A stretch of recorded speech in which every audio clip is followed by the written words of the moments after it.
Hello friends, आपका दोस्त आपका भाई सागर फिर से आपके साथ एक नए सेशन में। जिस तरह आपको पता है कि हमारा अभी पॉलिटी का सीरीज चालू है, कंटिन्यू हमने उस सीरीज को कंप्लीट करना है। जो भी भारत शासन अधिनियम थे, ठीक है, उसको हम उस टॉपिक को हमें कंप्लीट करना है, ठीक है। तो लास्ट टॉपिक हमारा था 1935 का भारत शासन अधिनियम।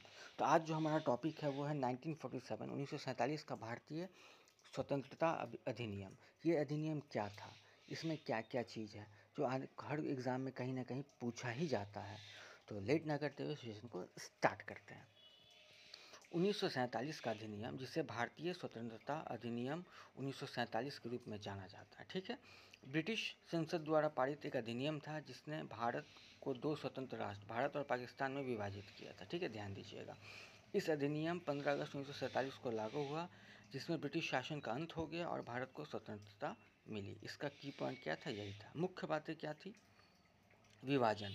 अधिनियम ने ब्रिटिश भारत को भारत और पाकिस्तान नामक दो स्वतंत्र उपनिवेशों में विभाजित कर दिया, ठीक है। इस अधिनियम के तहत आपको ब्रिटिश भारत को भारत और पाकिस्तान नामक दो स्वतंत्र उपनिवेशों में विभाजित कर दिया। स्वतंत्रता, इसने भारत को ब्रिटिश शासन से स्वतंत्र घोषित कर दिया गया।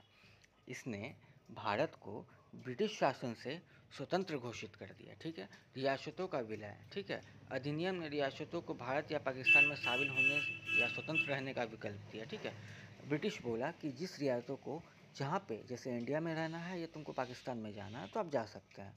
तो हैदराबाद के जो निज़ाम है वो इस चीज़ को नहीं मान रहे थे, ठीक है। और अगर सरदार वल्लभ भाई पटेल नहीं होते, अगर वो आर्मी को तभी नहीं उतारते तो हैदराबाद में, तो कहीं ना कहीं आज हैदराबाद इंडिया में नहीं होता, जहाँ तक ये तथ्य है, ठीक है।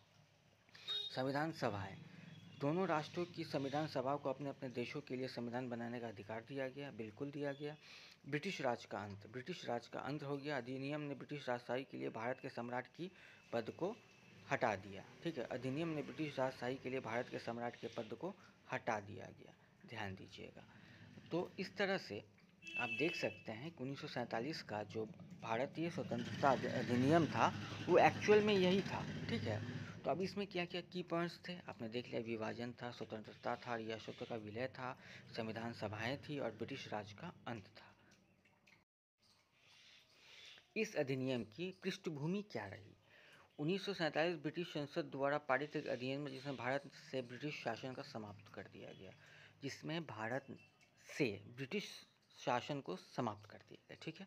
ये जो अधिनियम था भारतीय स्वतंत्रता आंदोलन के दौरान भारत की स्वतंत्रता की मांग के जवाब में पारित किया गया था, ठीक है, ध्यान दीजिएगा। अधिनियम ने भारत के दो भागों में विभाजित किया गया, भारत और पाकिस्तान, ठीक है। इसने भारत को एक स्वतंत्र राष्ट्र के रूप में स्थापित किया और ब्रिटिश शासन का अंत को चिन्हित किया, ठीक है, ध्यान दीजिएगा। ये अधिनियम ब्रिटिश सरकार द्वारा तैयार की गई माउंट बेटन योजना पर आधारित थी। पूछा जाएगा किस पे आधारित थी? माउंट बेटन योजना पे आधारित थी, ध्यान दीजिएगा, पूछ लिया जाता है। इसका इम्पोर्टेंस क्या रहा? कुछ ना कुछ तो इम्पोर्टेंस रहा होगा। भारतीय स्वतंत्रता अधिनियम 1947 भारत के इतिहास में एक महत्वपूर्ण मोड़ था, बिल्कुल मोड़ था। इसने भारत को ब्रिटिश शासन से मुक्त किया और एक स्वतंत्र राष्ट्र के रूप में स्थापित किया। इसने भारत और पाकिस्तान के बीच विभाजन का मार्ग प्रस्तापित किया। इसने भारत और पाकिस्तान के बीच जो विभाजन था उसके मार्ग को प्रस्तापित किया। तो ये 1947 का जो भारत शासन अधिनियम था, ये एक तरह से देखा जाए तो बहुत इम्पोर्टेंट था, ठीक है। इसी के तहत हमारा देश आज़ाद हुआ और भारत से ही भारत और पाकिस्तान दो विभाजन हुआ, ठीक है। ब्रिटिश साम्राज्य का अंत हुआ, ठीक है। इस चीज़ को आप ध्यान रखिएगा और आशा करता हूँ सेशन आपको बहुत ही अच्छा लगा होगा। तब तक मेहनत करते रहिए। जय हिंद।